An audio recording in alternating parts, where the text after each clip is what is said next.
नमस्कार, म रेशमा थापा मगर। आजको क्लासमा पनि हामी क्यापिटल स्ट्रक्चर एन्ड लिभरेजको न्युमेरिकलहरू सल्भ गर्छौं।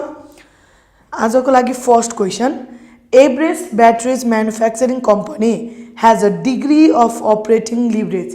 हैन, डिग्री अफ के दिइराछ?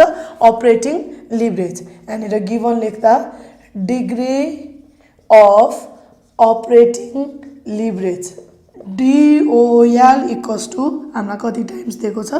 2 times at its current production and sales level of 50,000 unit. र हाम्रो सेल्स लेभल अथवा production level sales unit Q ले डिनोट गर्छौं। हामीलाई कति छ? 50,000 batteries. The resulting operating income, operating income भनेको हाम्रो के हो? EBIT। अपरेटिङ इन्कम भने नै हाम्रो लागि के दिएको यसले क्वेशनले? EBIT इक्वल्स टू रुपीस कति दियो? 20,000।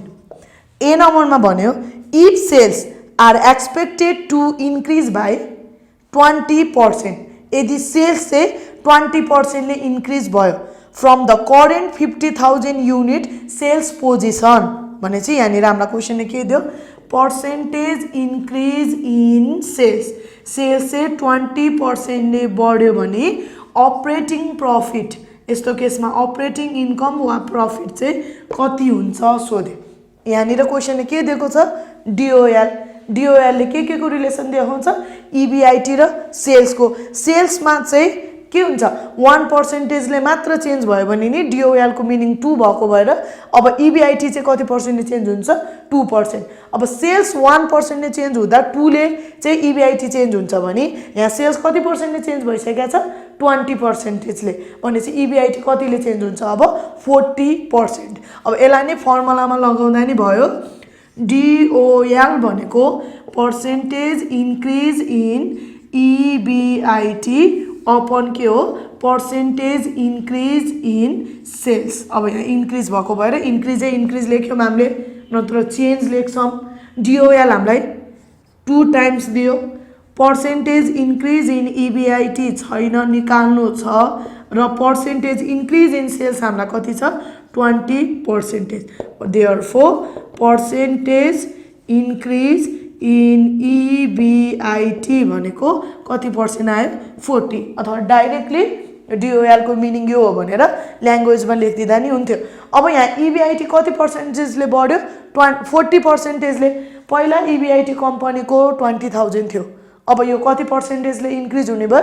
40% ले। भनेपछि now new operating income equals to पहिला 20,000 थियो, अब 40% ले इन्क्रिज भयो भनेपछि यो कति भयो? रुपीस 28,000। यो के भयो? New operating income. कुन बेला? सेल्स 20% ले इन्क्रिज हुँदा। यो भयो ए नम्बर। अब बी नम्बरमा हामीलाई सोध्यो at the companies new sales position of 60,000 unit. हैन, 60,000 युनिट हुँदा कति चाहिँ हुन्छ हाम्रो के हो? What is the company new DOL भनेपछि यहाँनिर हामीलाई सेल्स लेभल, नयाँ सेल्स लेभल दियो 60,000 युनिट्स। 60,000 युनिट हुँदा फेरि हामीलाई न्यू DOL कति भन्यो? अब हामीसँग DOL को फर्मुला के छ? QSPPU minus PCPU divided by QSPPU minus PCPU minus के गर्छौं? Fixed cost. हामीलाई Q मात्र छ 60,000, बाँकी SPPU VCPU र फिक्स्ड कस्ट छैन। अब यहाँ के थियो भने सेल्स 50,000 थियो पहिला, 50,000 को 20% भनेको 10,000 हुन्छ। 50 मा 10 जोड्दा कति भयो? 60,000। 60,000 हुँदा हाम्रो अलरेडी हामीले EBIT निकालिसकेका छौं, तर जहिले पनि यसरी नै दिन्छ भन्ने हुँदैन। त्यही भएर हामी चाहिँ के गर्छौं भने वर्किङ नोट गर्छौं। वर्किङ नोटमा पुरानो DOL एउटा क्वेशनले दिएको छ।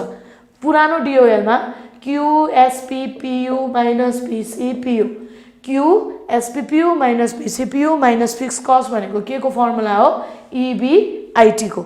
भनेपछि यहाँनिर पुरानो DOL क्वेशनले आफैले DOL कति टाइम्स दिएको छ हामीलाई? 2 टाइम्स। त्यही भएर यहाँनिर 2 राख्छौं। Q हामीलाई क्वेशनले 2 टाइम्स हुँदा Q कति छ? 50,000 into SPPU minus PCPU divide by क्वेसनले डिओएल 2 टाइम्स हुँदा इबिआइटी कति थियो भनेको छ 20,000 त्यही भएर हामी यहाँनिर कति ल्याउँछौँ 20,000 यो सल्भ गर्दा एसपिपियु माइनस पिसिपियु गर्दा रुपिज 0.80 हैन यो कति आयो 0.80 अब फेरि के गर्छौँ भने अगेन वर्किङ नोटमा पनि फेरि एकचोटि इबिआइटी को फर्मुला के गर्छौँ सल्भ गर्छौँ इबिआइटी को फर्मुला क्यूएसपिपियु माइनस पिसिपियु माइनस के गर्छौँ हामी फिक्स्ड कस्ट क्वेसनले इबिआइटी दिएको छ 20,000 त्यो 20,000 इबिआइटी हुँदा हाम्रो सेल्स छ 50,000 एसपिपियु माइनस भिसिपियु निकाल्यौँ 0.80 र यहाँबाट के आउँछ अब फिक्स्ड कस्ट भन्छ यहाँनिर हामीलाई fixed cost equals to rupees कति आयो 20,000 अब यहाँ लगेर भ्यालु राखौँ नयाँ डिओएल निकाल्दा